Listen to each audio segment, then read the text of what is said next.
hour, the just shall rise and sing. We shall rise and sing. O grave, where is thy power? O death, where is thy sting? O death, where is thy sting? It was in 1837 that a sawmill operator built a house in a farm community called Welshtown, 30 miles north of Philadelphia, on the south bank of the Skippack Creek. A town would grow around this home of young Henry and Hannah Souder. Hannah's spinning wheel and reel are kept today by a great-great-grandson, along with the chairs of a family that would move to the Souders' village, the Daniel Hemsings. A coverlet was also woven there at Welshtown by Hannah's cousin Sam Hunsberger, but the simple pattern of this life in the Skippack Valley was about to change. Where the infant creek trickled among old oaks and chestnuts would intrude a railroad, accelerating the pace of time for all subsequent generations. Already in 1830, a dirt road that would one day be called Main Street had been laid out across the creek.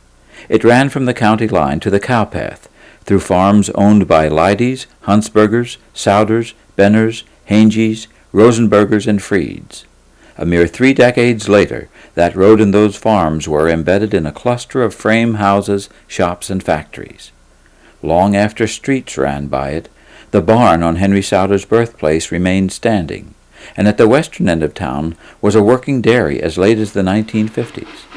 But the impact of the railroad, carved through the rocky summit by Irish immigrants, was predominant and irreversible. The summit was the watershed between the Skippack and Branch Creeks.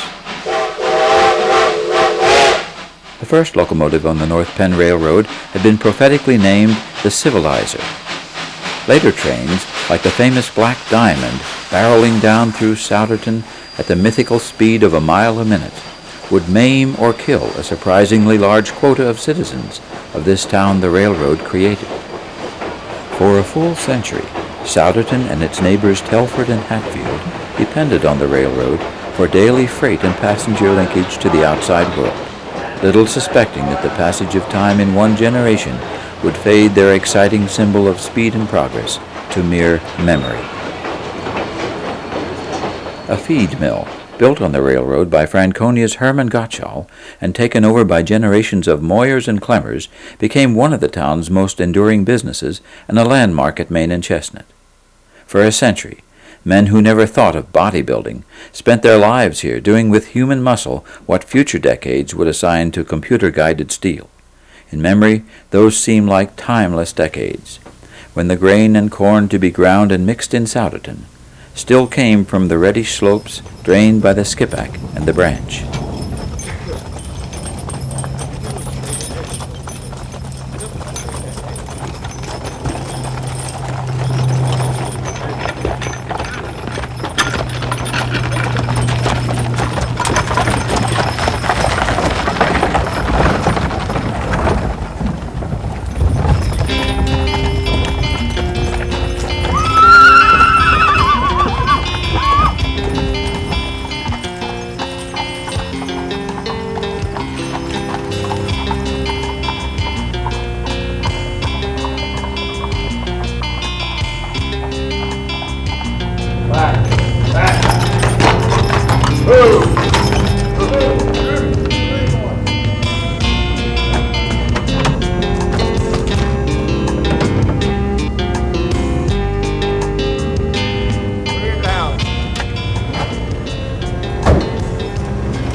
Take her up.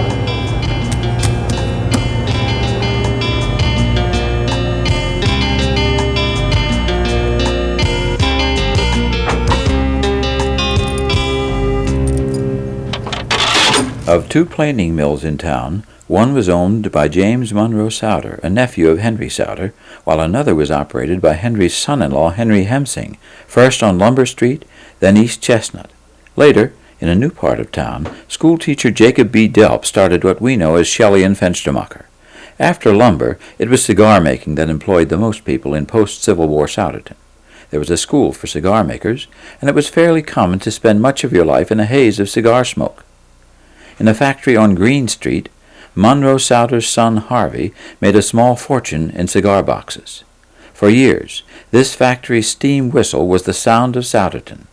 Using carloads of cedar wood from South America, Bank Director Souder was one of the first businessmen in his town to have an international trade in both imports and exports. Burgess Jerry Whistler produced the Wisco cigar.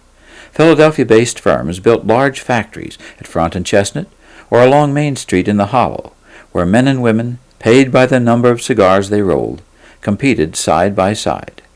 When cigarettes killed the cigar business, clothing took over. Children could help to make stockings in M.B. Bergey's factory. Hundreds of Soudertonians, both plain and fancy, spent the productive years of their lives at sewing machines or presses, at Zent's or Goldsmith's or Hisnib's or Shawneman's sunlight shops, owned by a family in Baltimore that liked Souderton's work habits. The work was extremely repetitive. But there could also be nice times, such as at Christmas at Shawneman's, where one of the foremen could sing a solo.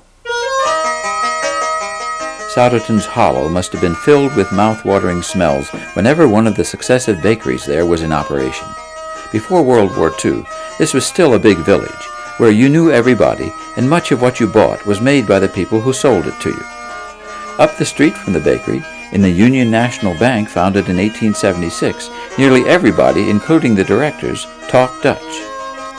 In 1929, the old safe was moved to a wonderful new limestone building on the site of the previous Huntsberger feed store. Today, Union National is owned by the Univest Corporation, with headquarters in a huge former store built with the money of founder Henry Souder. We ought to give some credit to the Huntsberger family as well. John Delp Huntsberger and his wife Sarah represent a family that developed the land east of the tracks. John's brother William built a fine brick house on East Broad that looked considerably more modern than the earlier neighboring farmhouses. The house of Henry Souder's son Ellis across the tracks outdid the Huntsbergers, though it didn't have the European flair of Hiram Hartzell's mansion, today the Moyer Williams Funeral Home on Main Street. Speaking of flair, that was not the ideal of the Mennonites who in 1879 built the town's first house of worship. Their second meeting house of 1915, though designed by an architect, was no fancier. Among town people dressing plain were builder J.B. Delp and his wife Sally. Caps and capes for women, straight-collared coats for the men, and sober colors throughout were called for by the plain tradition, as modeled by the family of Souderton's Joseph and Katie Hackman. A Mennonite option without plain clothes was available in town after 1893, when the more liberal Zion congregation built a chapel on East Broad. The town's second oldest church was built by the Zwingli Reformed congregation on Main Street, and in 1904 the Lutherans dedicated an edifice on West Broad on land donated by Jonas Landis. In 1899, the Brethren in Christ, also in the plain tradition, dedicated their meeting house on Railroad Avenue. One of the community's most visible religious events occurred in the summer of 1951, when Mennonites gathered in a field near Franconia Square for tent meetings. A rapidly growing independent congregation is the Grace Bible Church, which in 1948 began to build on Main Street in the northern end of the borough. In 1916, the old Mennonites built a retirement home just west of town. It was designed by the architect of the Widener Library at Harvard University. Here, old-fashioned ways could live on quietly, with time for reflection that working days had seldom allowed. The old neighborly skills stayed very much alive in the aging fingers, as at the Lutheran home in Telford. And time seemed not to dull the tastes our grandmothers had known. A town is a center for shopping. Souderton's first major store was built by the Huntsbergers before the Civil War. Across the tracks, Henry Souder's oldest son Edmund had a hardware store on Main Street. The Huntsbergers outdid this with a steepled hardware store on their side in 1885. By now, founder Henry Souder, the tall man, was old. He'd helped Franconian Jonas Landis, the short man at his side, to set up a store with son Ellis Souder. In 1893, Jonas Landis, with 2 sons and a son-in-law of Henry Souder, used the Souder wealth to erect what they called a mammoth store. It was the largest store, they claimed, between Philadelphia and Allentown, and for 7 years after it was built, some conservative Soudertonians shunned it because of its lavishness. It would be known for years as Landis and Company, and then Joachim and Gottschalk, and Souder and Krauthammer. Jacob Allerbach, standing here with old bank watchman Sam Greaser, had a grocery on Main Street. His sign takes us back a century to a less pretentious era. A quarter century later, the Huntsberger Hardware had also become a grocery, and the lettering on its signs was hardly improved over Allerbach's. Bare wooden floors and pungent fruit smells greeted customers at the Main Street grocery of Irvin Joachim, where the boss himself would cut you a roast, and the rest of the work was considered heavy enough to require an all-male staff. Competition down the street came from Souderton's first chain store, an A&P, with an increasing variety of produce coming from afar by railroad. If customer Edwin Watts seemed suspicious of the camera, clerks Howard Nice and Claude Allen seemed proud of the publicity. After World War II, the idea of a supermarket took shape in one of Souderton's old trolley buildings near Central Avenue. Country people also came to town for ready-made furniture. When a would-be furniture merchant went broke on Main Street in the Depression, P.K. Fisher took over and made Main Street, Souderton, a furniture center known for miles around. The oldest store business of all in town was Frederick's Shoe Store, begun by a Mennonite cobbler east of the railroad before the Civil War.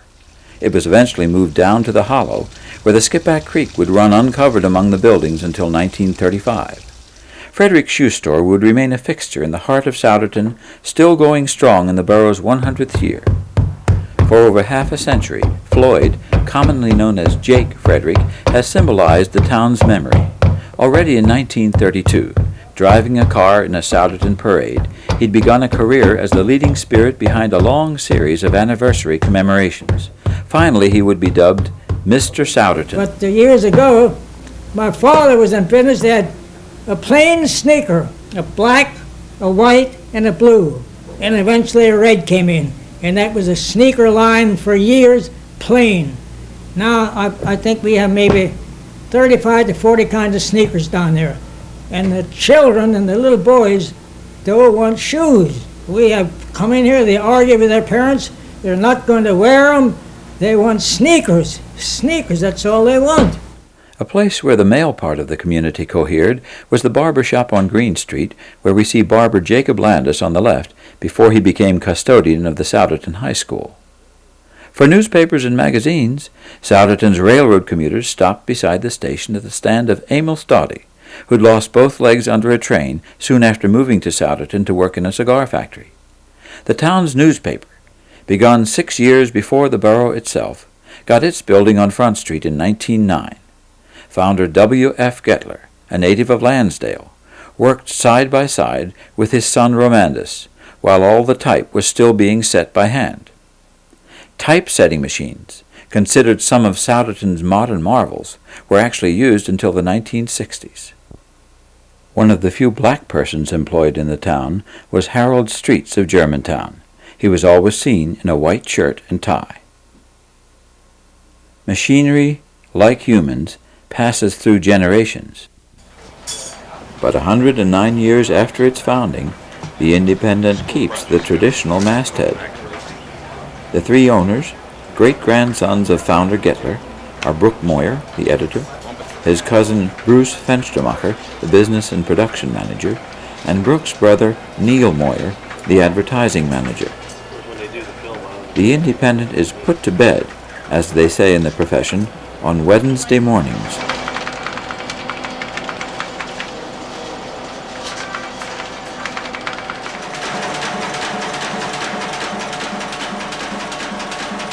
In the centennial year, the Zwingli United Church of Christ staged a nostalgic pageant by Art Clyde. In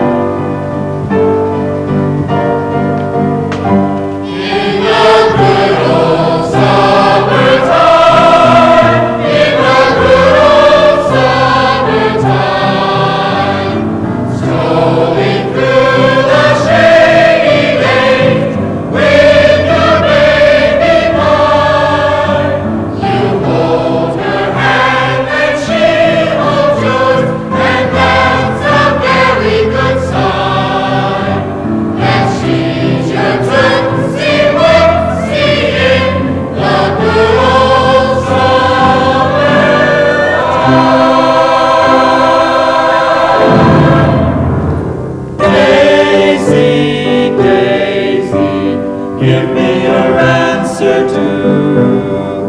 I'm half crazy, all for the love of you. It won't be a stylish marriage, I can't afford a carriage, but you'll look sweet on the seat of a bicycle built for two.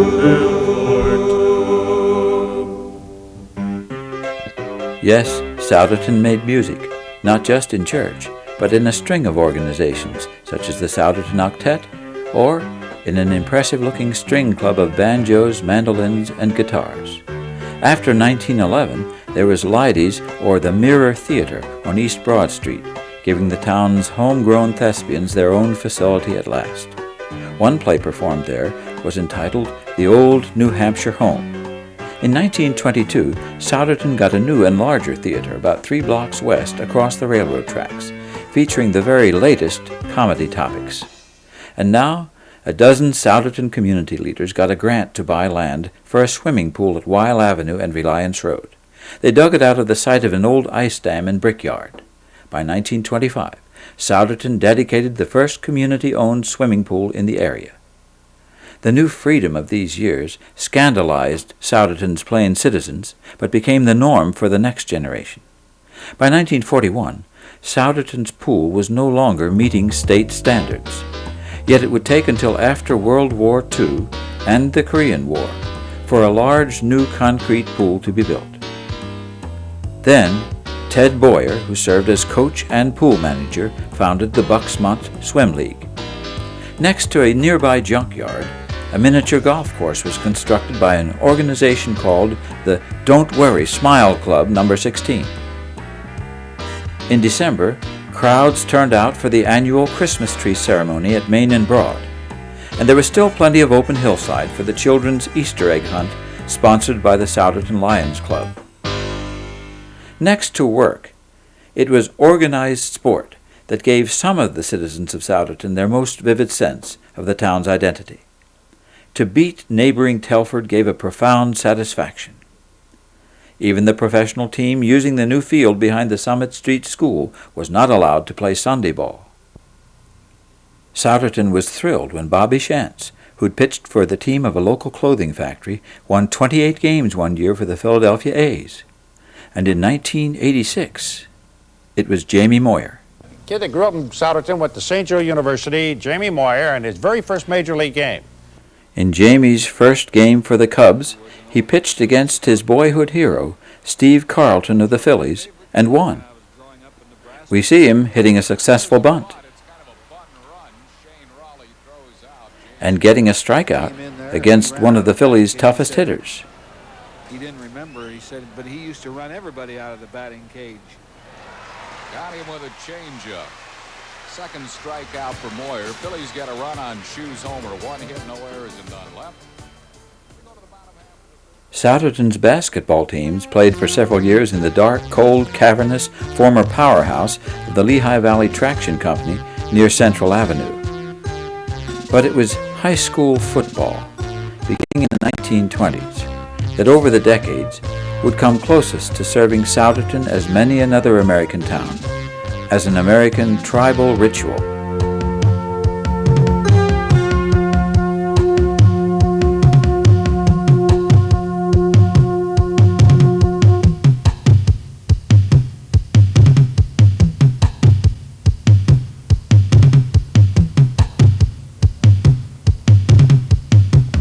Although many a season brought few victories for the crowd to cheer, there were games to remember, like the crushing victory over Upper Perk on Thanksgiving Day in 1986.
The toll booth in the hollow marked the eastern end of the Harleysville-Souderton Turnpike after 1866.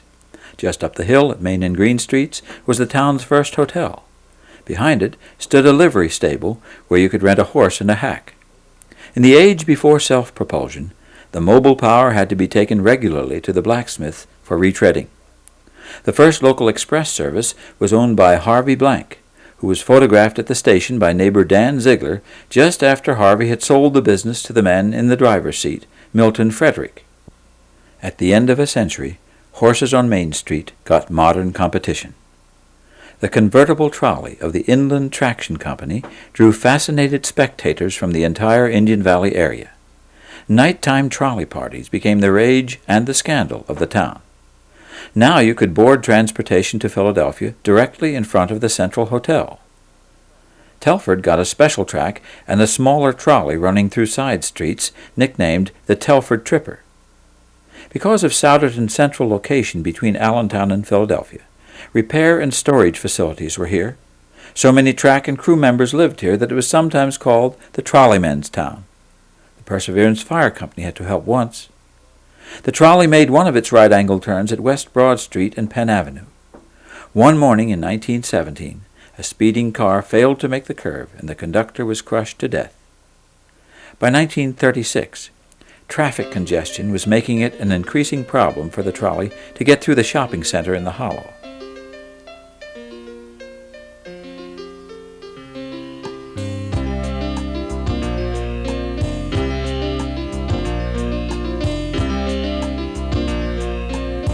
Even as the conductor tried to keep the trolley on time, time was running out for the once glorious Liberty Bell Limiteds. It was in the summer of 1951 that the unthinkable happened. The half-century-old spine of Souderton was torn out of the streets for scrap. But the mental picture of the trolley era would remain fresh for another generation. And the movie camera of Lester Wismer, Jr. had been just in time. Through his lens, we can continue to watch the ghost of the Lehigh Valley scooting across creek-spanning trestles, picking up Soudertonians bound for Quakertown or Upper Darby, rumbling down Main Street, and roaring past crossings over the hills and dales of memory.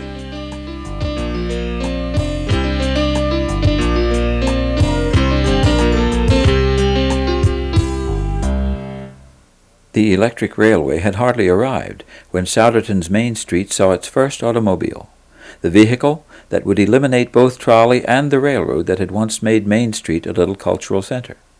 In 1903, storekeeper Harry Hunsaker took William Hemsing for a ride to see how Hemsing's development on West Broad was doing.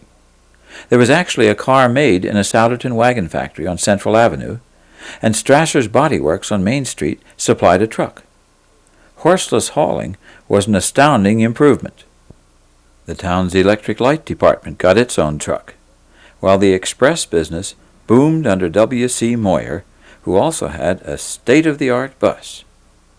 And even after death, Soudertonians moved faster now than their parents had. The blacksmith shop gave way to the garage, and the disappearing hostlers were replaced with a new breed of mechanics.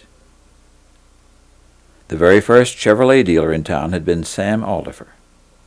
Fires in Souderton and Telford led to the birth of the Perseverance Fire Company in 1901. Their first piece of motorized equipment was a 1917 Model T. In 1937, the company put its headquarters in the center of everything in the hollow, and got an impressive new Seagrave ladder truck in 1939. By the time the police got their own car, George Culp was chief. A corps of auxiliary fire police was organized in the 1920s. The first police chief, Henry Souder Landis, who didn't have a car, wrote a very valuable history of Souderton and Franconia. Jake Frederick remembers There's two things that would happen on Halloween. You'd carry gates away, or else you'd push an outhouse over. But a couple of us kids, I think I was with them, we said we'll take one gate up at the upper end and carry it down to the lower end. We were halfway down, and who came along to meet us but Henry Landis. He said, "Where are you going with it?" We said, "Well, we don't know, maybe down here." He said, "Just take it back where you got it." Henry Landis was also the founder of the Grundzahl Lodge Nummer 2 on der Schippach, the Groundhog Lodge No. 2 on the Skippack, a humorous men's organization for the enjoyment of Pennsylvania Dutch socializing. Every February 2nd, when the winter weather is the dreariest, local Pennsylvania Dutchmen get a laugh out of whether or not the groundhog can see his shadow. If he does, he'll go back in and sleep for another 6 weeks because he senses more cold weather. This prediction is duly reported at the lodge meeting, where in Souderton's 100th year, Leon Cope was the Hauptmann, or head man. Märchen Brüder Grundzahl und Märchen gewiss auf Rom.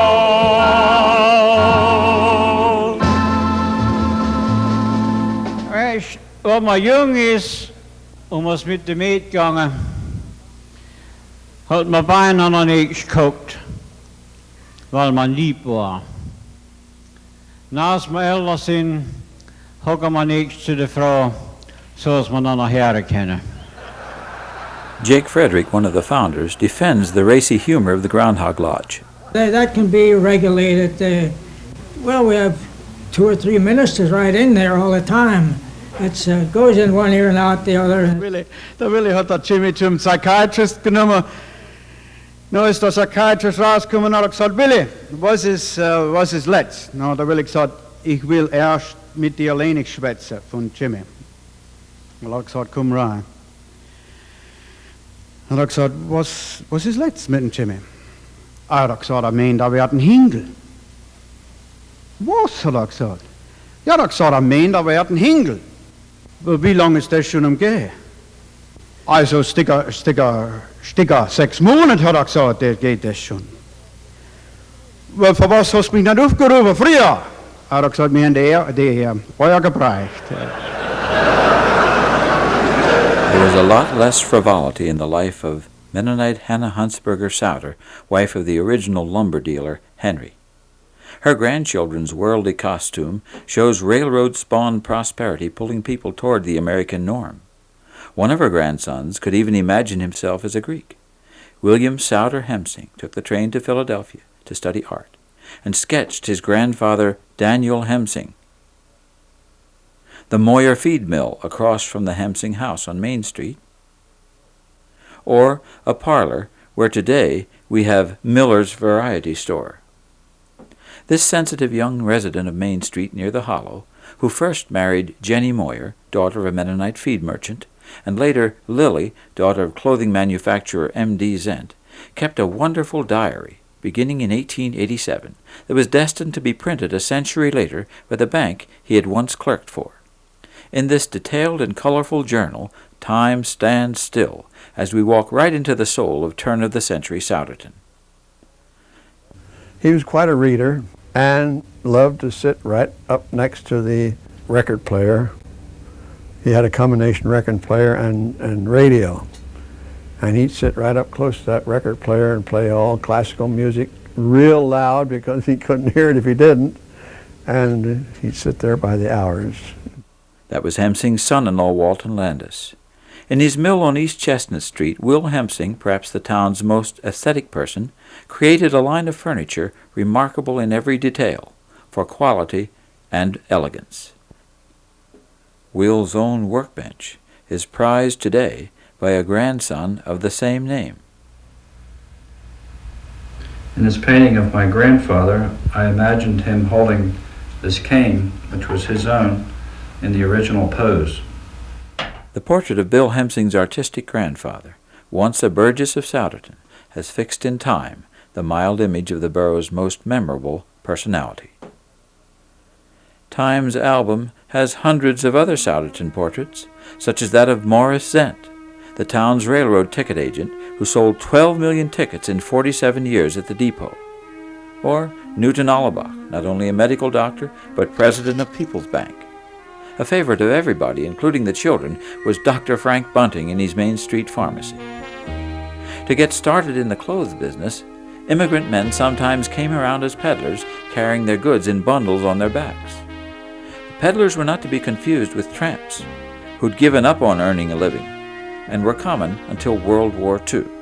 there was a well-known female tramp, Alice Reinert, who once stayed in an open grave and whose picture was snapped in a nearby quarry in 1936. The photographer, Souderton's Tony Bova, has recorded the pageant of life in his adopted town for decades. Others, too, captured conversations in backyards or front porches. Some kept scrapbooks of clippings, or pictures of people they knew at the pants factory. Faces from the past, pasted in the family album of time. Or caught by little movie cameras floating across the screen of dream or memory. Children frolicking after a wedding on a Mennonite farm along the Harleysville Pike, just northwest of the borough limits.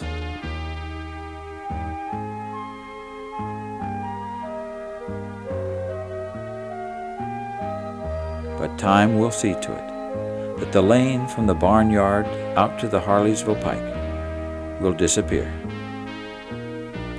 And the children who come here daily will seldom imagine the barn and meadows of a time before their own.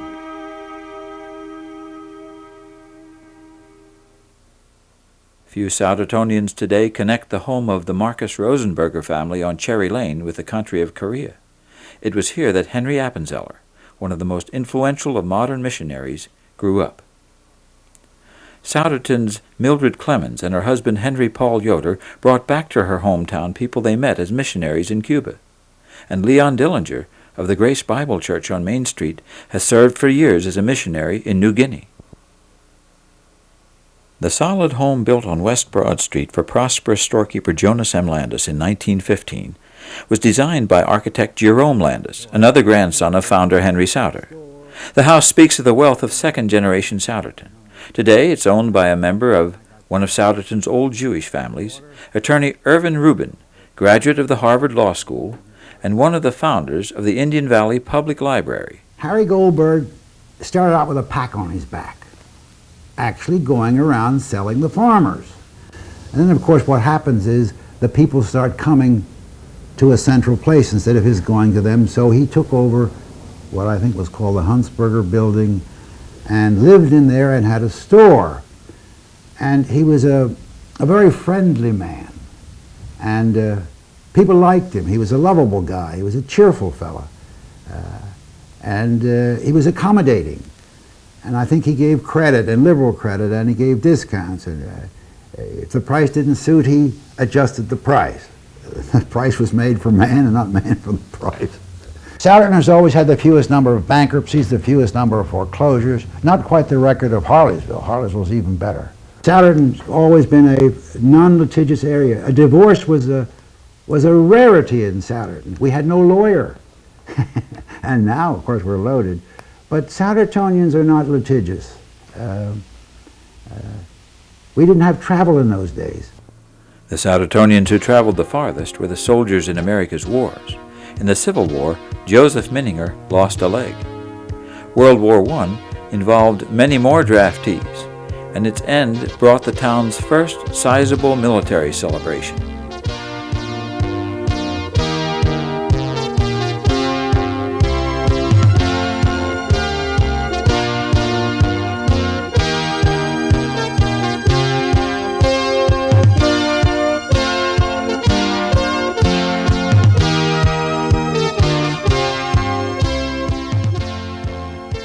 American Legion Post on Main Street is named for one of Souderton's boys who didn't come back.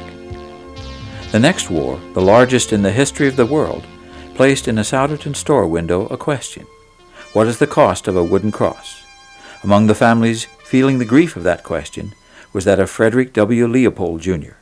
On October 14, 1944, Fritz Leopold was reported missing in action, and on March 21, 1946, declared dead.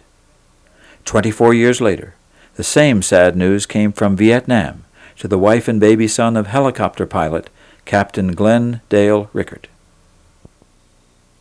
Not all the parades were military.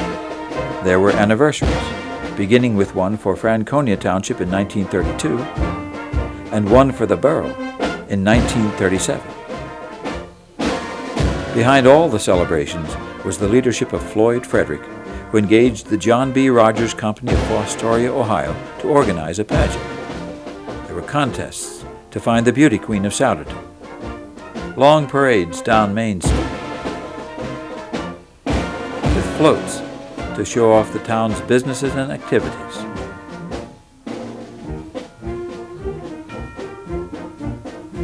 It's a Wisco cigar, not a rocket being wheeled through Red Square. 1962 brought a 75th, or Diamond Jubilee Parade. With John B. Rogers-inspired old-fashioned days, it brought legal troubles for men who'd failed to grow a beard. And for several decades, they were annual soapbox coaster derbies, with boys racing homemade cars as up to 5,000 onlookers cheered. Main Street, from the summit to the hollow, was considered one of the finest natural race courses of the region. Hunsicker's cut rate car held the record for consecutive victories, with speeds from about 35 to 45 seconds.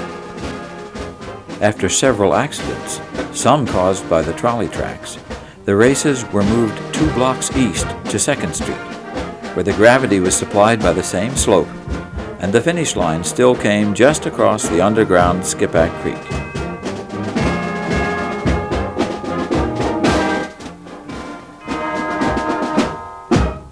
A very special Souderton crowd in 1976 honored town resident Don Haldeman, who'd won America's first gold medal for trap shooting at the 21st Olympics.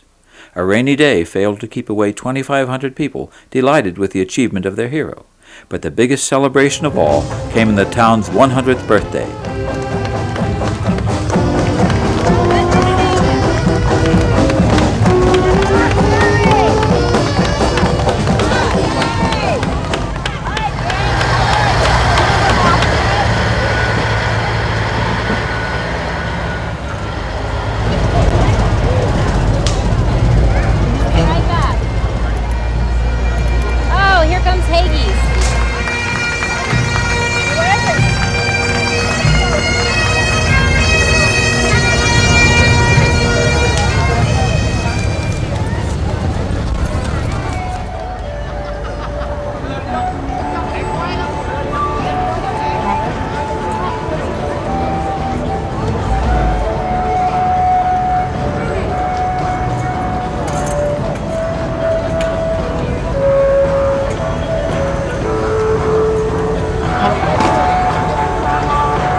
Seemed more enthusiastic about Souderton than the Vietnamese community.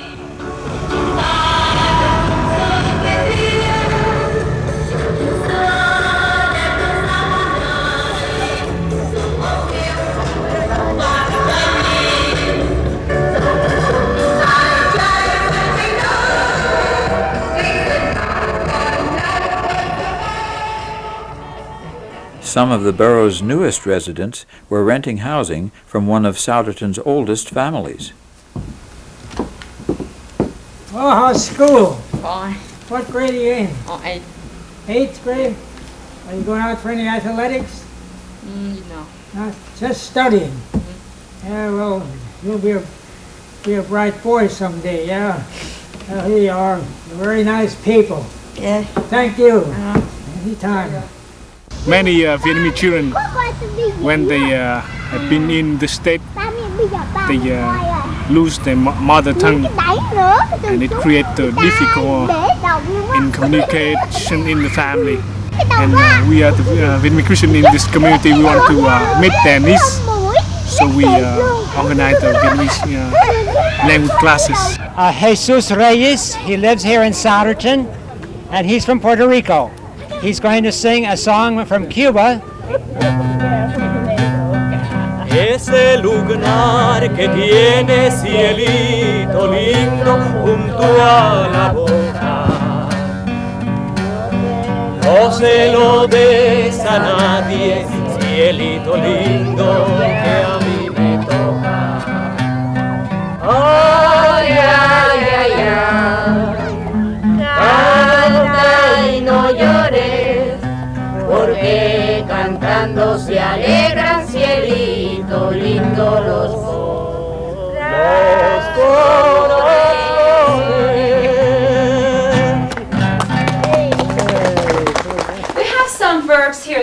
look at together, because in English there are a lot of irregular verbs. Souderton was fortunate to have an organization called the Indian Valley Opportunity Center, among whose original sponsors was the Zwingli United Church of Christ. With its office in the Borough Hall itself, it dealt not only with language, but general intercultural concerns in the community. The borough's 100th anniversary brought a year of reminiscing. Joe Day first came to Souderton and was put in charge of a summer recreation program to which the children were invited, and that was the first organized recreational program in Souderton. I think as children, I can remember our playing together. I think of Joe Leffler, Daniel Werman, and the Frederick kids at the end of our row, and everyone in the street, we played together, and we had our own games. We'd play hit the tin can, and we'd hide and seek, and kick the tin can. Kick the tin can. Attorney Elvin Souder has his office today in the former home of William Delp Huntsberger, storekeeper, land developer on East Broad, and first Burgess of the town. The camera also gives us a later Burgess, Henry Alderfer Grove, who'd moved from Salford Station to a house on Penn Avenue. Our friend Will Hemsing served a term as Burgess, ending in 1918, and a successor, auctioneer and coal merchant Edwin Alderfer, was a fixture in the office for 2 decades. A more recent long-term mayor is Lloyd Nace of Summit Street, now retired at the Lutheran home in Telford. When some decision was to be made, why, the discussions were prolonged many times and went into it very thoroughly before you made a final decision, and then we wanted everybody to be satisfied that we understand this and be satisfied with it. And invariably that was the case. After Nace came Curtis Nice, and then for the last 18 years we've had Charles Allebach. I like the mayor's job because it gives me an opportunity to talk to people. I'm a people person. I really like people. The other thing I like about it is when you're the mayor, you're asked to serve on every community organization. I'm also a community person. So I'm in really an enviable position. I'm doing what I like and doing as I please, and I enjoy my... I think you've just campaigned your next term right into office. The mayor's old friend Dolores Day served at the head of her town's 100th birthday celebration. Serious about this. 100 years ago, when all these little boroughs were formed, and Hatfield Borough is a good example of this, they were population centers. The townships were rural.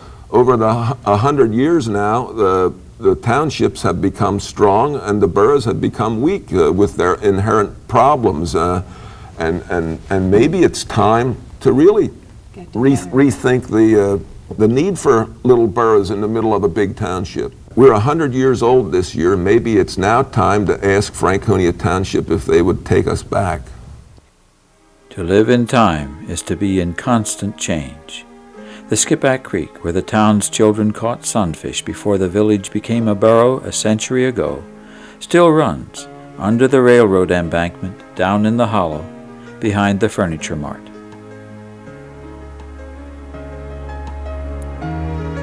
But paved ribbons of macadam, such as Montgomery Avenue, have now sliced through all the old fields around the hollow.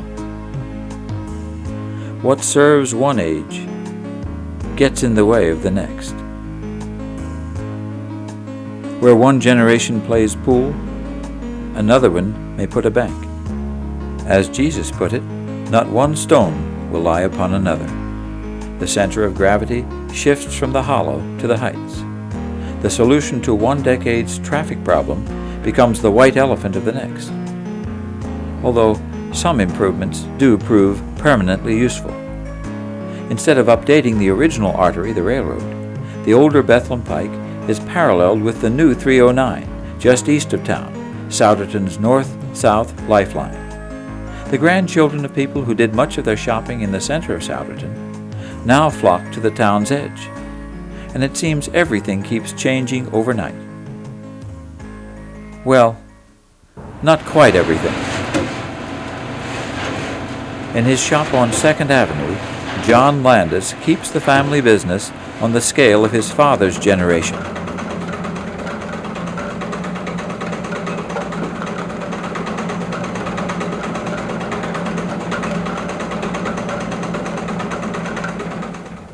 There's a more modern approach over on West Chestnut Street, where there was once a planing mill and then a shoe factory.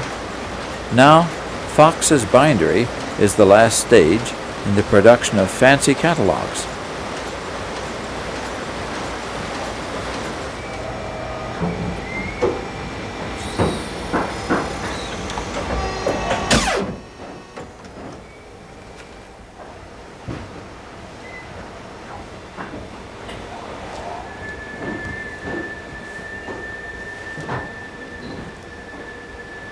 And speaking of fine printing, some of Souderton's most advanced technology is located in Edmund Souder's old carriage house just off of Lumber Street at Harbor Place, named for Souderton's first post office, New Harbor.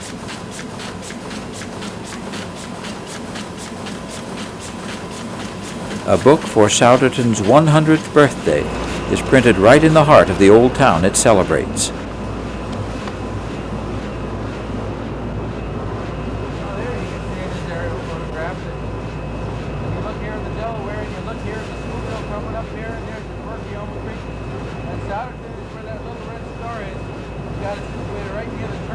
The very first copy is presented by the author to the president of nearby Moyer Packing Company, or Mopac, Curtis F. Moyer.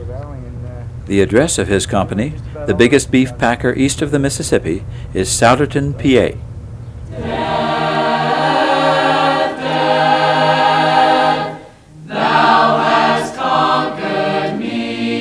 Half a century ago, Souderton's Henry Gottschall had a chorus that sang on the radio.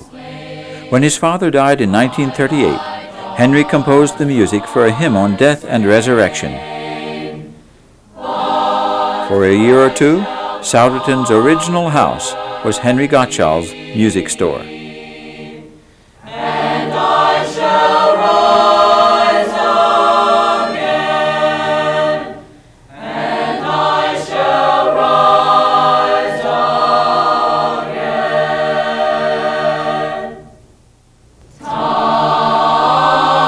Time hastens on the hour.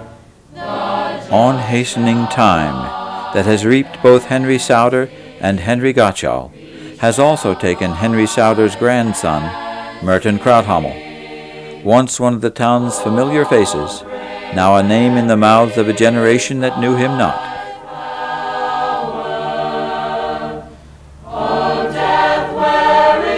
But the victory time wins is modified by the persistence of memory.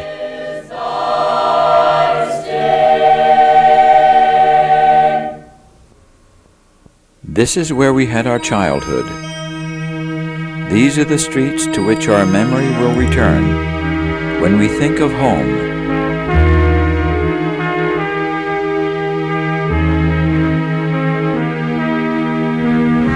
Katie, want to come over and play? After dinner, okay? Okay. When this you see, remember me